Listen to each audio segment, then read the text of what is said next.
የግድያ ሙከራው የባህር ዳር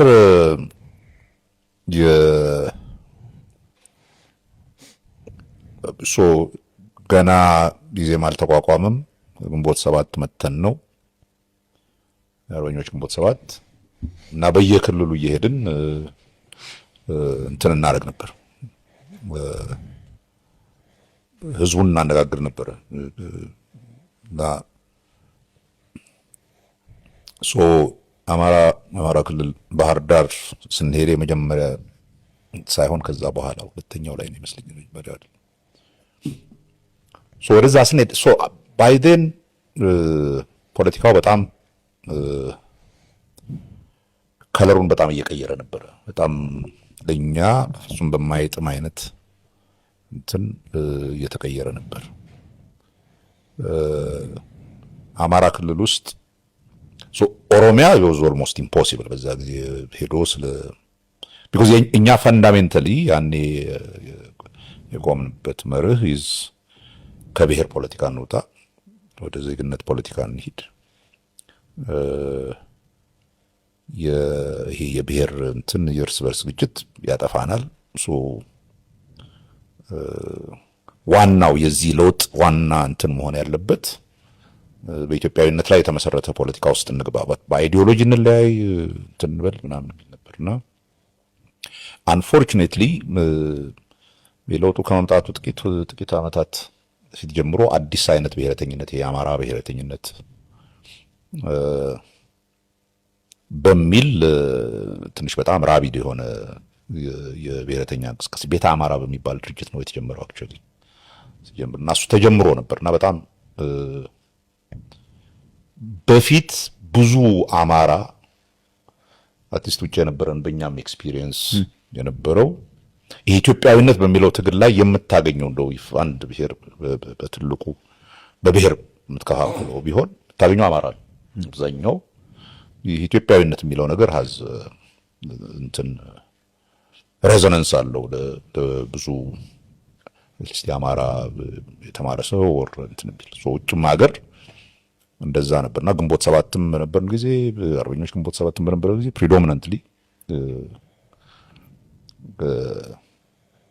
የአማራ ብሔር እንትን ያላቸው ግን ኢትዮጵያዊነታቸውን እንትን የሚያደርጉ ሰዎች ናቸው ያሉት። ያኔ ግን ምን ተጀመረ? አፓረንትሊ የአማራ ብሔረተኛነት ስር እንዲይዝ አማራን ከአማራ ልብ ውስጥ ኢትዮጵያዊነትን ማውጣት አለብን የሚል አይነት ብሔረተኛነት ነው እየመጣ የነበረው። ቬሪ በጣም አደገኛ ብሔረተኛነት ነው። እኛ ከገመት ነው ኢትዮጵያ ባይናው ስለ ብሔርተኝነት መጥፎነት በደንብ ይታወቃልና ዋይ ውድ ዩ ጎ ባክ ቱ ኢት። ያውም በወያኔ መሞቻ ጊዜ ለብዙ ጊዜ ወያኔ ሲሞክር የነበረው ነገር ነው ይሄ የአማራ ብሔረተኛነት እንትን እንዲል አማራ ራሱ እንደውም እንትን ይሉ ነበር። አማራ በአማራነቱ ሲደራጅ ሁላችንም እኩል እንሆናለን፣ የኢትዮጵያዊነት ውስጥ ተደብቆ የሚያደርገው ነገር ነው ምናምን የሚል እንትን ነበር። ብሔረተኞች ኦሮሞቹም የኦሮሞ ብሔረተኞችም ይከሱ ነበር እንደዛ እያሉና ይሄ ሙቭመንት በጣም እንደዛ በዛ ጊዜ ነው እንግዲህ ባህር ዳር ይሄድ ነው። እኛ መጀመሪያ እንጅባራ ሄድን። አዊ ዞን በመኪና ነበር ይሄድ ነው። አዊ ዞን ስብሰባ አድርገን ፓክድ የሆነ አዳራሽ ነው። ህብረተሰቡ በጣም ፖዚቲቭ ነው። እዛ ያለው ከስብሰባው ልንወጣ ስንል ስልክ ተደወለ፣ ተመለሱ የሚል። ወዴት ነው የምንመለሰው? አሁን ባህር ዳር አድረን ጠዋት ባህር ዳር ትልቅ ስብሰባ አለንና እንዴት ነው እንመለሰው? አንመለስም። አደገኛ ኢንፎርሜሽን መረጃ ደርሶናል እና ተመለሰዋል። በምንም አይነት አንመለስም ነው። አምቡሽ አዘጋጅተዋል መንገድ ላይ ሊመቷችሁ እና ተመለሱ አሉ። አምቡሽ ከተዘጋጀ ታውቃላችሁ ማለት ነው። አስቁሙ እሱንና እኛ እንሄድ ምናምናል። በኋላ ምንም ምርጫ ሲያጡ ከዛ ከፌዴራል ፖሊስም ከባህር ዳር ምናምን መጣና አጅበውን እንትኑን አለፍን። ባህር ዳር ገባን። ባህር ዳር ማታ ድባ አንበሳ ነበር ያረፍነው። ሌሊቱን የታጠቁ ሰዎች አሁን ፋኖ የሆኑት ናቸው ብዙዎቹ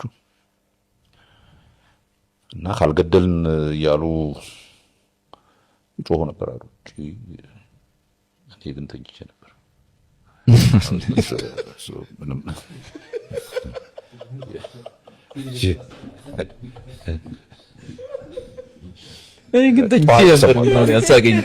ጠዋት ነው የሰማሁት።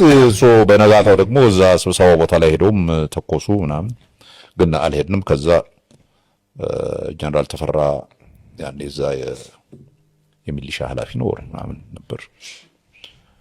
እሱ መጥቶ ሆቴል ቀጥታ ተመልሶ ስብሰባው እንዳንገባ አድርጎ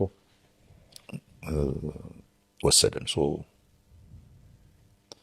ምንም ያሳዝናል in the sense that you know of all the places you don't expect እዛ ቦታ ላይ እንደዛ እንዲሆን because ብዙ እኔ የማውቀው የአማራ ህዝብ በኢትዮጵያዊነቱ የሚያምን በኢትዮጵያዊነቱ የሚኮራ የኢትዮጵያን አንድነት የሚፈልግ ነውና እነኚህ ከየት እንደመጡ አላውቅም። አሁን እኛም ሰምተን ነው እንደዚህ አይነት ነገር ነበረ ምናምን የሚል እንትን ስለደረሰን ነው የጠየቅነው።